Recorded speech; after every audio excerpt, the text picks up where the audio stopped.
नमस्कार, the daily show में आपका स्वागत है। मैं हूं आपका मित्र साथी हमदर्द मुकेश कुमार।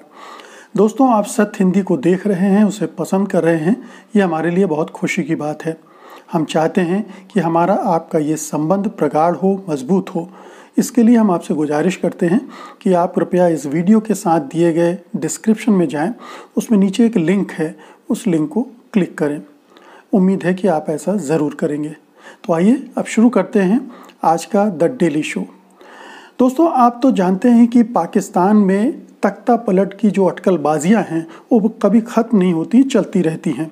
सरकार चाहे चुनाव के जरिए चुनकर बनी हो या फिर किसी फौजी ने तख्ता पलट करके हुकूमत पर कब्जा किया हो, अटकलबाजियों का दौर कभी ख़त्म नहीं होता है।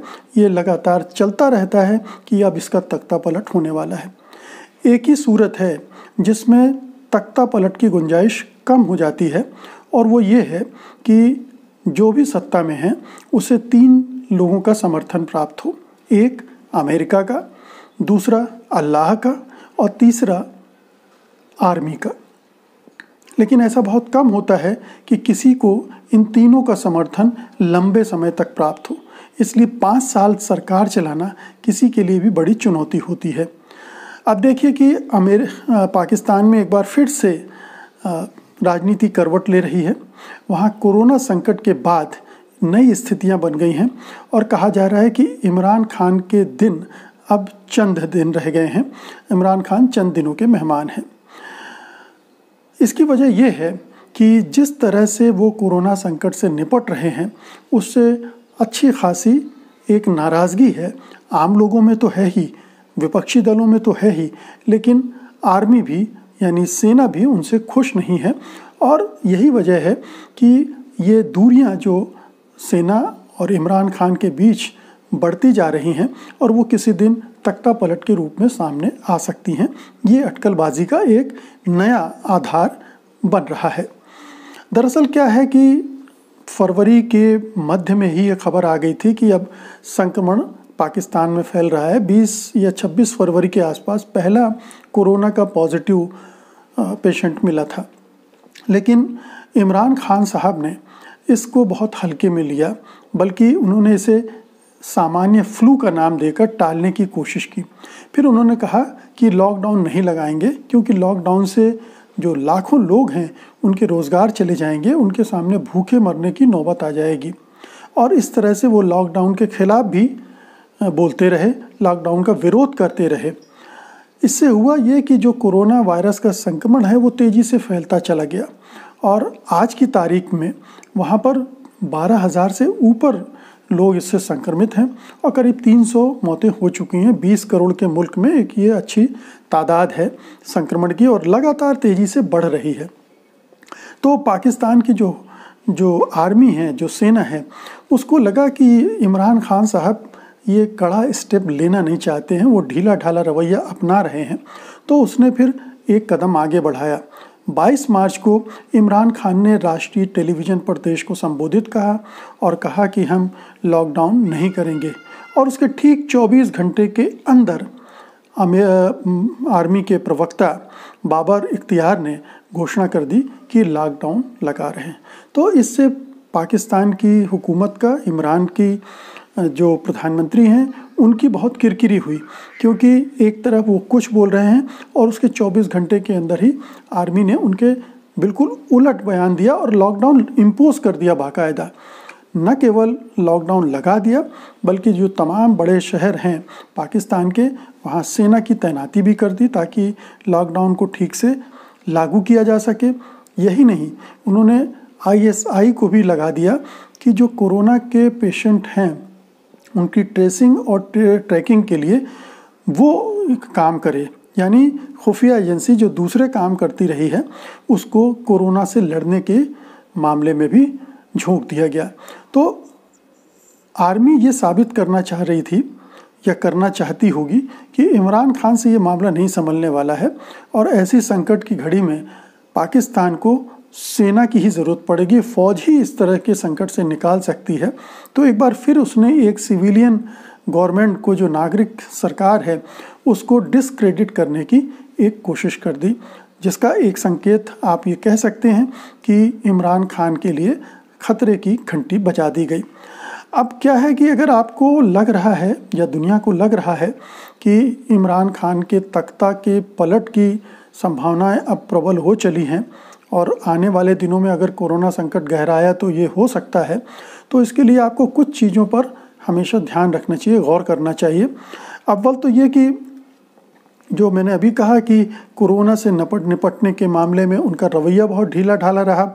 वो दूसरे तर्क देकर उसको टालते रहे और उसके वजह से संक्रमण बढ़ता चला गया। मस्जिदों में, बाज़ारों में लोग इकट्ठे होते रहे और संक्रमण फैलता रहा और ऐसे में सेना को हस्तक्षेप करना पड़ा।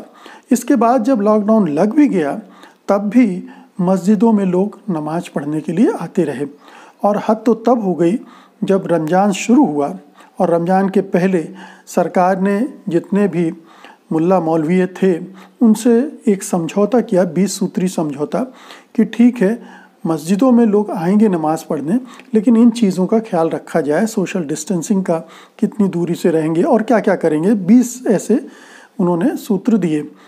लेकिन पहले ही दिन देखा गया कि तमाम मस्जिदों में, तमाम शहरों की बड़ी मस्जिदों में लोग भरे पड़े हैं। सोशल डिस्टेंसिंग का कोई मामला वहाँ नहीं चला। पूरी तरह से उसका जो समझौता हुआ था उसकी धज्जियाँ उड़ा दी गई। तो एक ये बड़ी असफलता थी और ये आगे भी रमज़ान के दिनों में देखा गया कि ये चल रहा है।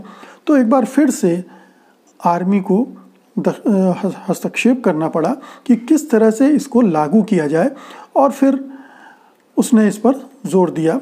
और जो लग रहा था, असल में क्या है कि इमरान खान साहब का जो अपना वोट बेस है वो बहुत ज़्यादा कठमुल्लुओं से भरा पड़ा है और वो ऐसा लगता है कि वो नाराज़ नहीं करना चाहते थे उनको, क्योंकि ये धर्म का मामला है, रमज़ान का महीना है, इन सब में लोग मस्जिद ना जा पाएँ, उनको रोक दिया जाए। तो उन्हें ऐसा लगा कि ये कठमुल्ले नाराज़ हुए और सचमुच में नाराज़ हो रहे थे। उन्होंने अपनी नाराज़गी जाहिर भी की थी। तो वो उस डर से कोई कड़ा कदम लेने से हिचक रहे थे। ये उनकी कमज़ोरी थी, लेकिन ये पूरे देश के लिए बहुत नुकसानदेह हो रहा है, ये वो नहीं समझ पा रहे थे। ये सेना ने समझा और सेना ने आखिरकार वो लॉकडाउन को अच्छे से इम्प्लीमेंट करने की कोशिशें अपनी तरफ से शुरू कर दिए। अब सभी लोगों को लग रहा है कि ऐसे वक्त में जब पूरे देश को एक बहुत ही परिपक्व अनुभवी नेतृत्व की ज़रूरत है इस कोरोना संकट में, और सुदृढ़ नेतृत्व की ज़रूरत है जो ताकत के साथ, फोर्स के साथ इन चीज़ों को, सोशल पाबंदियों को, जो सोशल डिस्टेंसिंग के लिए पाबंदियां ज़रूरी हैं, उनको लागू कर सके। उस तरह की लीडरशिप की ज़रूरत पाकिस्तान को थी, जो कि इमरान खान साहब नहीं दे पा रहे थे और उनकी वजह से गुस्सा हो रहा था। क्योंकि जब फरवरी में ये सब चीज़ें आ गई थी कि कोरोना फैल रहा है, तब भी उन्होंने जो इंतज़ामात हैं उन पर बहुत ध्यान नहीं दिया। जो स्वास्थ्य कर्मियों ने वहाँ जगह जगह प्रदर्शन किए, क्योंकि उन्हें PPE सुरक्षा की जो किट हैं वो भी अवेलेबल नहीं की जा रही थी। तो इस तरह से पाकिस्तानी अवाम में भी उनके खिलाफ एक गुस्सा पैदा होने लगा। दूसरी बात यह है कि जब भी कभी पाकिस्तान में इस तरह का कोई राष्ट्रीय संकट पैदा होता है तो अमूमन देखा गया है कि विपक्षी दल भी साथ आ जाते हैं, उस सरकार की नुक्ताचीनी करना कम कर देते हैं। लेकिन शुरुआत में ये हुआ भी वहाँ, और ये माना गया कि चूंकि अब ऐसा क्राइसिस है और सारे विपक्षी दल सरकार का सहयोग कर रहे हैं, तो इमरान खान इस स्थिति को अपनी पकड़ मजबूत करने के लिए इस्तेमाल भी कर लेंगे। लेकिन इमरान खान से ये भी नहीं हुआ और अब ये आलम है कि विपक्षी दल उनके खिलाफ मोर्चा खोले हुए हैं, क्योंकि आर्मी ने कमान संभाल ली है। मतलब वो एक तरह के कठपुतली प्रधानमंत्री रह गए हैं। वो कुछ कहते भी हैं तो नहीं चलता है, या उस पर मजाक शुरू हो जाता है। अब ये देखिए कि जो केवल यही कोरोना संकट नहीं है जो इमरान खान के लिए एक मुसीबत का कारण बन रहा है, बल्कि इसके थोड़ा पहले भी हमें चलना चाहिए, क्योंकि किस तरह से बिल्डअप हो रहा है आर्मी और जो वहाँ की सरकार है उसके बीच में जो गैप पैदा हो रहा है या टकराव की स्थितियाँ बन रही हैं, उन पर गौर करना चाहिए। तो पाकिस्तान भयानक आर्थिक संकट से गुजर रहा है। लगातार एक के बाद एक वहाँ पर ये देखा गया है कि अर्थव्यवस्था को चुनौतियाँ मिल रही हैं और इमरान खान जो 2018 में सेना के सहयोग से आए थे, बल्कि ये कहा जाता है कि वो इलेक्टेड नहीं सेलेक्टेड प्राइम मिनिस्टर हैं। तो सेना ने उनको कुर्सी पर बैठाया था और ये कहते हुए कि वो पाकिस्तान की माली हालत को दुरुस्त कर देंगे। उन्होंने कुछ कोशिशें भी की। उन्होंने कह दिया कि सन 2020 में पाकिस्तान का हुलिया बदल जाएगा, माली हालत बदल जाएगी, और लोग इंतज़ार कर रहे थे, लेकिन वैसा कुछ होता नहीं दिखा। बल्कि ये कोरोना संकट शुरू में आ गया और उससे एक और हालत ख़राब हो गई। फिर एक और चुनौती थी जिसने पाकिस्तान के प्रधानमंत्री इमरान खान की हालत खस्ता कर दी, और वो ये थी कि जब यहाँ भारत सरकार ने कश्मीर से धारा 370 हटाई तो इमरान खान साहब ने उसे एक बड़ा अंतर्राष्ट्रीय मसला बनाने की कोशिश की।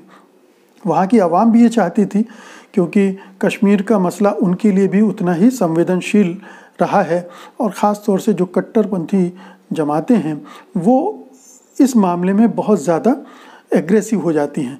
तो पाकिस्तानी प्रधानमंत्री के ऊपर भी दबाव बना और उन्होंने सोचा कि इस क्राइसिस को वो इस तरह से भुना लेंगे कि पाकिस्तान की लीडरशिप भी उनकी मजबूत होगी, और जो इस्लामी दुनिया है वहाँ भी अपनी लीडरशिप को वो लोहा मनवाएंगे। तो उन्होंने एक अभियान चलाया अंतर्राष्ट्रीय स्तर पर, तमाम जो मुस्लिम ममालिक हैं, देश हैं, उनसे भी संपर्क किया, लेकिन वो कुछ खास कर नहीं पाए। वो इस्लामी देश भी उनके साथ ठीक से नहीं आए, उनके साथ खड़े नहीं हुए, और धीरे धीरे पूरा मामला जो है वो फुस कर गया और लोगों को समझ में आ गया कि इमरान खान अब कुछ खास नहीं कर पाएंगे, उनके पास करने को कुछ है नहीं।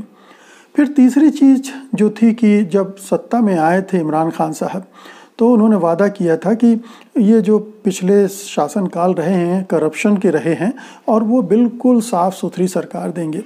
लेकिन हुआ क्या कि उनकी ही पार्टी के कुछ जो मंत्री थे उन पर भ्रष्टाचार के आरोप लगने शुरू हो गए, और आलम यह हो गया कि उनकी जो छवि थी वो भी धूमिल हो गई। तो अब आप देखिए कि पिछले साल भर में जो पूरा चक्र है इमरान खान के खिलाफ हो गया, और इसीलिए इमरान खान की जो हुकूमत है बहुत ज़्यादा अप्रेसिव हो गई है। वो मीडिया को दबा रही है, किसी भी तरह के विरोध को कुचलने के लिए तैयार हो गई है। तो अब इमरान खान जो 2018 में चुन कर आए थे वो आज 2020 में नहीं रह गए हैं। वो बहुत कमज़ोर प्रधानमंत्री हैं, वो अलोकप्रिय हो चुके हैं, और सेना का विश्वास भी धीरे धीरे खोते जा रहे हैं, और कोरोना संकट ने एक और समस्या उनके सामने खड़ी कर दी है। अब अंत में वही सवाल कि होगा क्या?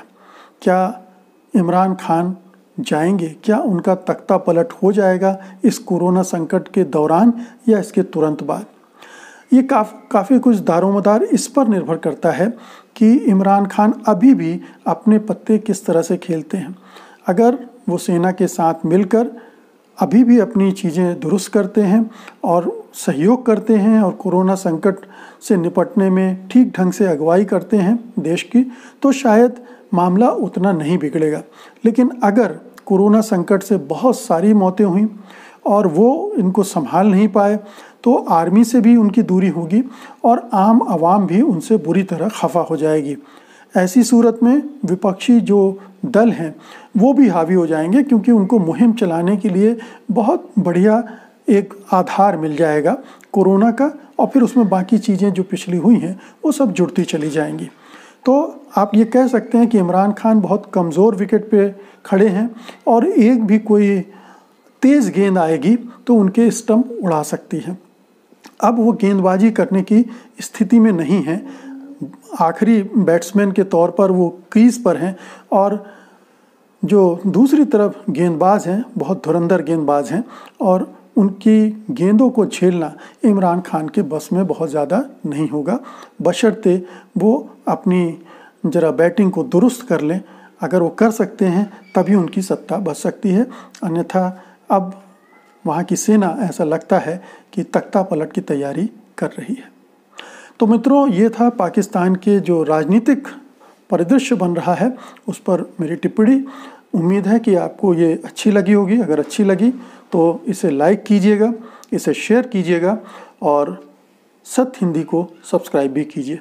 बहुत बहुत शुक्रिया आपका, धन्यवाद आपने इस कार्यक्रम को देखा और जल्दी ही आपसे फिर मुलाकात होगी।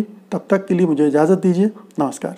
सत्य हिंदी के और वीडियोस को देखने के लिए हमारे YouTube चैनल को सब्सक्राइब करें और सीधे नोटिफिकेशन पाने के लिए बेल आइकन दबाएं।